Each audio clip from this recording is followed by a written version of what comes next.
Carlos Alfonso Velázquez, la sorprendente historia de un colombiano coherente y fiel a la verdad.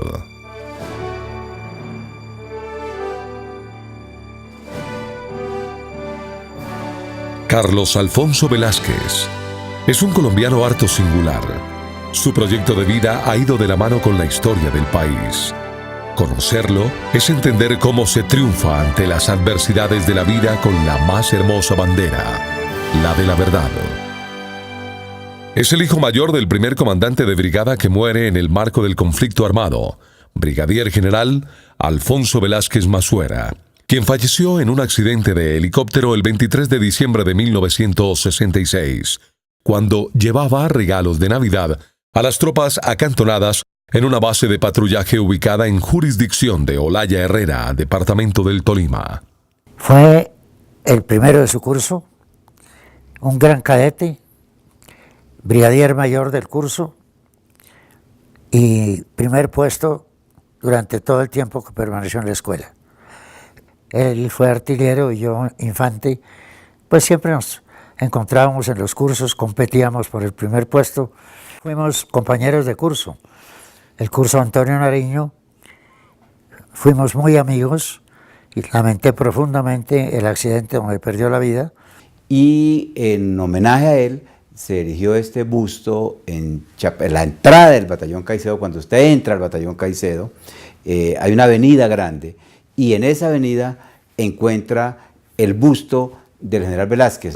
Con el ejemplo recibido, poco menos de un mes después de la muerte de su padre, ingresa a la Escuela Militar de Cadetes, donde después de 4 años se gradúa como subteniente de artillería, obteniendo el primer puesto, es decir, como graduado de honor en una promoción de 146 oficiales.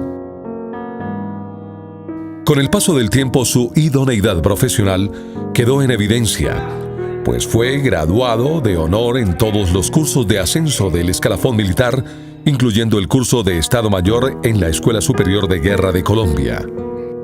Por esta razón, fue enviado en comisión de estudios a Fort Leavenworth, Kansas, Estados Unidos, donde se graduó en lista preferente de 10 entre 420 tenientes coroneles de 85 países de todos los continentes.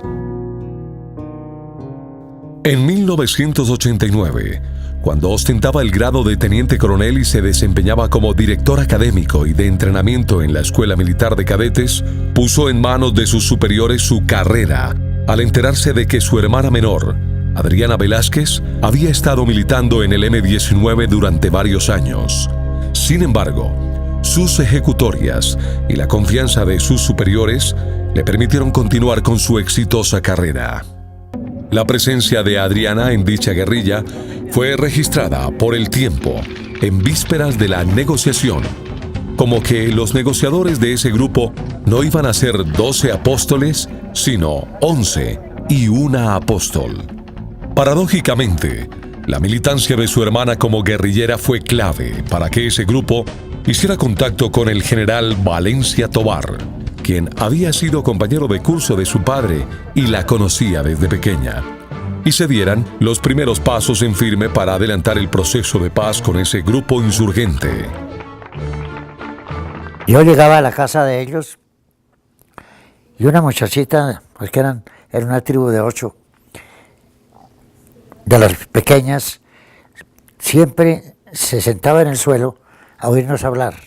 Era Adriana Velázquez. Cuando Carlos Pizarro León Gómez resolvió desmovilizarse, yo le ayudé mucho por conocimiento que tenía de su familia.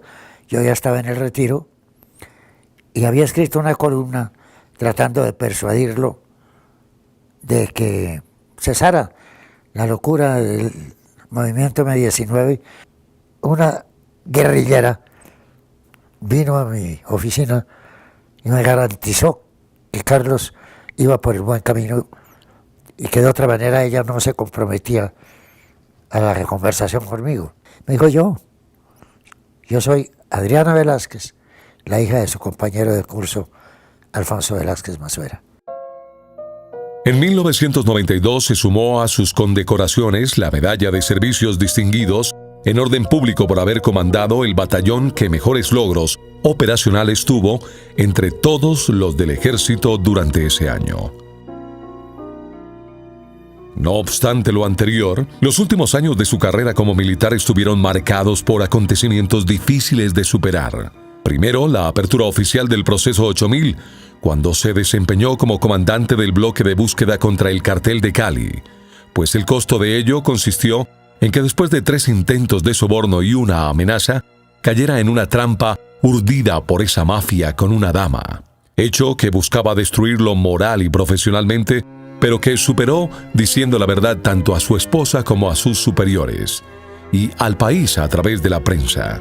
Una realidad costosa de enfrentar que necesitaba de la honesta actitud de un hombre fiel a la verdad, de la comprensión de su esposa y de la confianza de sus superiores. Y hace una cosa que en Colombia no es muy frecuente, que la gente asuma sus responsabilidades, y él colocó por encima de cualquier molestia personal la necesidad de que Colombia supiera realmente lo que estaba pasando con el Cartel de Cali. Dicho en otros términos, por encima de su tranquilidad personal, colocó la misión institucional. El coronel Carlos Alfonso Velázquez fue un destacado integrante de nuestra fuerza pública, del ejército colombiano, a quien la justicia y naturalmente la sociedad colombiana le deben un gran aporte.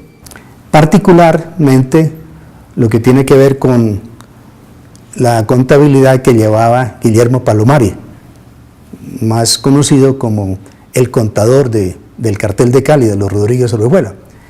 Estos datos, esta información, esta contabilidad dio lugar a que se iniciara en la ciudad de Cali una investigación penal que fue radicada bajo el número 8000, y de allí se deriva el conocido proceso 8000. Lo que él hizo como comandante del bloque de búsqueda fue fundamental para que se obtuviera una documentación que fue muy útil para judicializar a parlamentarios, a políticos, a mucha gente en lo que se llama el proceso 8000.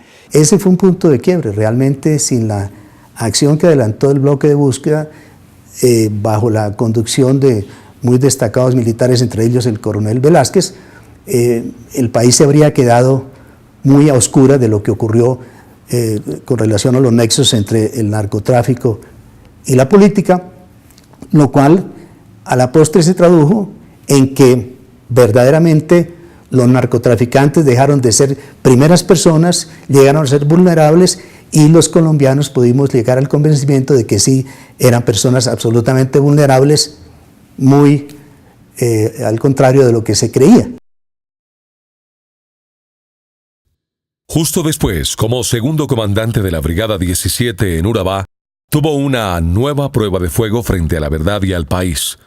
Una prueba de carácter muy especial, al haber tenido que denunciar por los canales institucionales e internos del ejército al brigadier general Rito Alejo del Río por su conducta sospechosa frente a las acciones de los paramilitares en la región, lo cual actuaba sensiblemente contra la legitimidad del ejército. En esta ocasión, y lamentablemente, el mando militar de la época fue inferior a las circunstancias y concluyó que el denunciante debía dejar el servicio activo. Ante la obstinación del mando para no enfrentar la verdad, Velázquez decidió hacer pública la injusticia y habló con la prensa una vez se produjo su abrupto retiro. Ya como civil, descubre que tiene el tiempo suficiente para una de sus grandes pasiones, estudiar, y se gradúa como Magíster en Estudios Políticos de la Universidad Javeriana. Fue en esa época cuando decidió ejercitar una vocación siempre presente y con el mismo objetivo de servir al país, se dedica a la educación superior de las jóvenes generaciones. Tener espíritu crítico, sobre todo, como van a ser futuros comunicadores y comunicadoras, periodistas. Es así como desde hace 15 años se ha desempeñado como profesor asociado de tiempo completo en la Universidad de La Sabana, donde ha dictado las materias Seminario de Problemas Colombianos, teoría política, teoría del Estado y sistemas políticos, y evolución y perspectivas del conflicto armado colombiano. ¿Qué será algo que se le ocurra a ustedes que sea fácticamente bueno, mas no intrínsecamente bueno? Esta vida universitaria y de reflexión en los temas que enseña derivó en escritos. Por ello, es autor de varios ensayos y capítulos de libros en temas de política y seguridad. Autor del libro La esquiva terminación del conflicto armado en Colombia. Hoy es columnista en El Nuevo Siglo, labor que realiza desde marzo del año 2009. Carlos Alfonso Velázquez es uno de los personajes que más se destacan entre los que escriben en este periódico, que es en esencia un periódico de análisis. Y la posición de él siempre es de una gran frialdad para analizar los problemas más candentes y más difíciles del país, de una manera objetiva, de una manera imparcial, pero siempre procurando encontrar soluciones, encontrar alternativas, dejando un espacio para la reflexión del lector. Entre sus trabajos intelectuales, cabe destacar el ensayo Las fuerzas militares y la búsqueda de la paz con las FARC, escrito por solicitud de la Fundación Ideas para la Paz.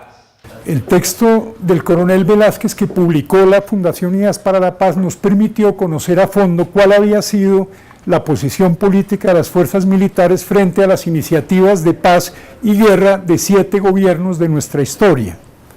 El mayor interés del artículo es que permite conocer una mirada interna sobre la manera como la fuerza pública o las fuerzas militares asumen los lineamientos de política establecidos para enfrentar el conflicto interno.